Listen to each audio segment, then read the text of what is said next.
गेवराईमध्ये आला त्याच ठिकाणी पुन्हा एकदा तुम्ही दंडाची ओबीसींच्या आणि दलितांच्या ओबीसी भटक्या विमुक्त जाती जमाती आणि माझ्या दीनदलितांच्या मनामधली भीती घालवायसाठी दहशत घालवण्यासाठी मला परत एकदा दंड थोपटावे लागले. पण हे माझ्या टाइम टेबल मध्ये नव्हतं, तरी पण ओबीसी बांधव बायपासला थांबले आणि ते मला गेवराई मार्गे आमच्या भाग पिंपळगावला घेऊन आलेले. आणि आता रेवकी देवकीला जायचंय, परत मला किल्ले धारूर तालुक्यामध्ये सभा आहे, आगर नांदूरला जायचंय. आणि ही जनते, हा आवाज आहे जनतेचा. त्यामुळं आम्ही आता खूप दिवस सहन केलं. आता आमची पोरं गावगाड्यातली पोरं आहेत. गावगाड्यातली पोरं जर त्यांनी दांडक्याला हात घातला, आता हे बघा कायदा सुव्यवस्था अराजकता, आता ते मुख्यमंत्र्यांनी बघावं, आता मंत्र्यांनी बघावं. आम्ही रिॲक्शन देत आहोत. आम्ही आता सहन करणार नाही. आणि गावगाड्यातले आमची पोरं तर कोणाच्या बापाला भिणार नाहीत. आणि कोण आडवा आला, आम्ही आजपर्यंत संविधानाची भाषा बोलत आलोय. आजपर्यंत आम्ही कायदा सुव्यवस्था, अहो आमचं वाचवा, अहो आमच्यात येऊ नका, अहो आमच्यात आलं तर आमचं काय होईल, बोलून बोलून झालेलं आहे. आता आम्ही डायरेक्ट दांडक्याला हात घालणार.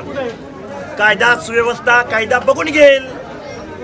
मात्र गेल्या 15 दिवसापूर्वी ज्या गेवराईमध्ये 2 गटामध्ये तणाव झाला, तिथेही तुम्ही दंड थोपटले होते, दगडफेक झाली, तुमच्यावर हल्ला देखील झाला, पोलिसांनी मग तुम्हाला इथून बाजूला नेलं. तुला त्याच ठिकाणी येऊन तुम्ही काय जनतेचा रोष आहे. मी 2 दिवसापूर्वी बारामतीत गेलोय. बारामतीतल्या चौकात ज्या शरद पवारांनी, सुप्रिया सुळेंनी, रोहित पवारांनी, अजितदादा पवारांच्या ह्या आमदारांनी ज्या मनोज जरांगेचा बागलबुवा महाराष्ट्राच्या मानगुटीवर बसवला, ओबीसीचं आरक्षण संपवलं, त्या बारामतीत दंड थोपटलेत. गेवराई फिवराई सोडा, महाराष्ट्रातला ओबीसी जागा झालाय. सन्माननीय बाळासाहेबांनी त्या दिवशी पाठिंबा दिलाय. आमच्या बहुजन बांधवांनी, आमचा काळूराम चौधरी दंड थोपटून बारामतीच्या विचारपीठावर येऊन बोललाय. त्यामुळे आम्ही एकटे आहोत. ओबीसीला कळत नाही, ओबीसी एकत्र येत नाहीत, ओबीसी जाती जातीत भांडणं आहेत, डोक्यातनं काढून टाका. सगळीकडे एक मिनिट तुमच्यावर हल्ला झाला, त्याच गेवराईमध्ये आता मोठ्या उत्साहात तुम्ही स्वागत केले. अगदी गेवराई शहराच्या प्रमुख मार्गावरून रॅली देखील काढली. हे बघा, मला माहीतच नव्हतं. मी खूप जबाबदारीने मंदिरामध्ये सांगतो, मला जायचं होतं आगर नांदूर धारूर तालुक्यातल्या गोगलवाडीला जायचं होतं. तो माझा नियोजित कार्यक्रम आहे. पण इथं हजारोंचा जनसमुदाय या बायपासला थांबलेला होता आणि ते घेऊन आलेले आहेत. आणि ही जनतेची भावना आहे, ओबीसींची भावना आहे, दीनदलितांची भावना आहे. कायदा कानून वाहून जाईल याच्या समोर. संविधानाला मानणारे आम्ही माणसं आहोत. ज्या देवाधिकांना जमला नाही तो न्याय आम्हाला बाबासाहेबांनी दिलेला होता. आणि तो न्याय स्वतःला क्षत्रिय म्हणणाऱ्या, जात वर्चस्वाची भाषा बोलणाऱ्या माणसाने तो आमचा न्याय, आमचं ताट, आमच्या अनाथ माती कालवण्याचं काम केलंय. त्यांना आम्ही जशाच तसं उत्तर देणार. राज्याच्या कानाकोपऱ्यामध्ये फक्त हाकी आणि हाकेच दिसत आहेत या ओबीसी आरक्षण बसावं. मात्र दुसरीकडे जर बघितलं, पंकजा मुंडे असतील, छगन भुजबळ असतील, इतर नेते दिसत नाहीत. हाकींनी पुढाकार घ्यावा असा हे सगळे बोलतील, योग्य वेळी बोलतील, योग्य ठिकाणी बोलतील. आणि असू दे ना, कायद्याच्या सभागृहात ते बोलतील, मंत्रिमंडळाच्या कॅबिनेटमध्ये ते बोलतील. अरे रस्त्याची लढाई लढायला आम्ही तयार आहोत ना. आणि त्यांनाही बोलावं लागेल, त्यांनाही बोलावं लागेल. आज आठवण येते ती स्वर्गीय गोपीनाथराव मुंडेंची.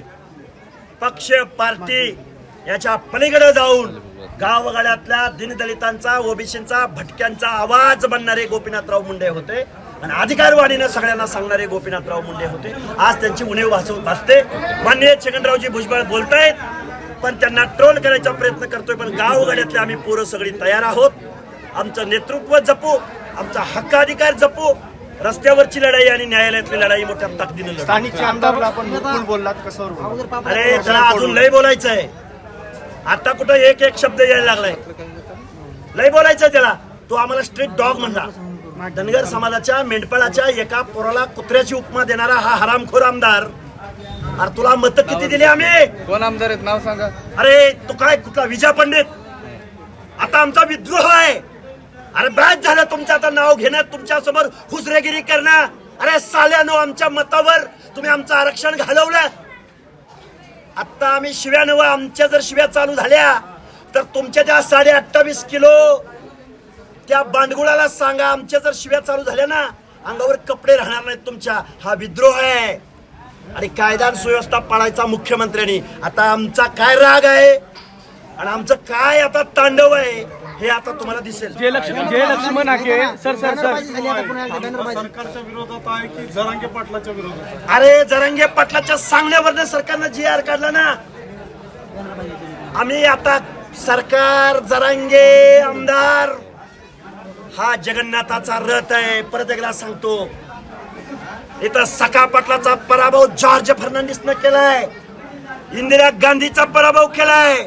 एकदा जर बहुजन एकवटला माझ्या फुले शाहू आंबेडकरांच्या महाराष्ट्रातला, तर तुमचं पडता भोई थोडी नाही केली तर नाव नाव नाव लावणार नाही. नाव ओके सर, आज पुन्हा गेवराईमध्ये बॅनरबाजी पाहायला मिळते. चलो मुंबईच्या बॅनरवरनं तुमच्यात आणि पंडितांमध्ये वादविवाद पाहायला मिळाला. आज पुन्हा विजयाचे बॅनर विजय पंडित यांनी गेवराईमध्ये लावले. त्याला एकच सांगणे, तुला आम्ही मतदान दिलं, तू आमदार झाला म्हणून तू आमच्या कानात उदक सोडलं का? अरे तू 3-3.5 लाख लोकांचा केअरटेकर म्हणजे प्रतिनिधी होतास. अरे लाज वाटायला पाहिजे होती तुला. आमच्या ओबीसीच्या आरक्षणाबद्दल एकही शब्द न बोलता तू बेकायदा मागणीला पाठिंबा दिला. आता तू येच मत मागायला, आम्ही पण आहे तू पण आहे. बरं, जय लक्ष्मण हाके जे आहेत ते संविधानिक भाषा बोलवतात, त्यांची भाषा आता असंवैधानिक झाली. तुम्ही दंडुक्याची भाषा का वेळ आली? तुम्हाला नामदेव ढसाळ माहिती आहेत? फाय फाउंडेशनचा पुरस्कार मिळालेला अमेरिकेच्या, त्यांना सुद्धा विद्रोहाची भाषा बोलावी लागली. तुम्हाला उचल्याकार लक्ष्मण माने माहिती आहेत, ज्यांना पद्मश्री अवॉर्ड मिळालाय? तो माणूस सुद्धा बोलताना आमचा विद्रोह आहे, आमची वेदना आहे. इथल्या आमदारांना, खासदारांना, विधानसभेला, अर्थमंत्र्याला आजही आमची वेदना त्यांच्यापर्यंत पोहोचली नाही. तोपर्यंत आमचं त्यांनी आरक्षण संपवलंय. दंड थोपटणं, एकेरी भाषेत वाक्यप्रयोग करणं, गाड्यावरती उभं राहणं, दंडुके काढणं, हा कसला विद्रोह आहे? हा विद्रोह आहे. कारण ज्यांना संविधानाची भाषा समजत नाही त्यांना त्यांच्याच भाषेत उत्तर देणारी आम्ही माणसं आहोत. ज्या गावच्या बाबळे त्याच गावच्या बोरी.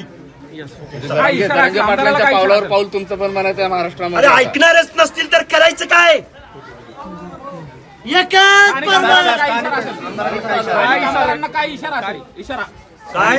स्थानिक आमदार नाही, त्यांच्या बापाला आम्ही इशारा देऊन आलोय बारामतीत. आमची मतं तर जागी झाली आणि तिथं सुद्धा आम्हीच आहोत. अरे आमचं लय शोषण केलं यांनी, लय शोषण केलं, लय. बाबासाहेबांनी आम्हाला सांगितलं होतं तुम्हाला राज्यकर्ते जमात बनायचं आहे, आणि हे साले सत्तेतनं पैसा, पैशातनं सत्ता, पुन्हा कारखाने, कारखान्यातनं हजारो कोटीची माया. यांच्या घरात काय अफीमचा धंदा आहे का? काय धंदा यांचा? हजारो कोटी रुपये यांच्याकडे येतात. हा विद्रोह आहे गावगाड्यातल्या ओबीसीचा, दीनदलितांचा, आदिवासींचा. धन्यवाद.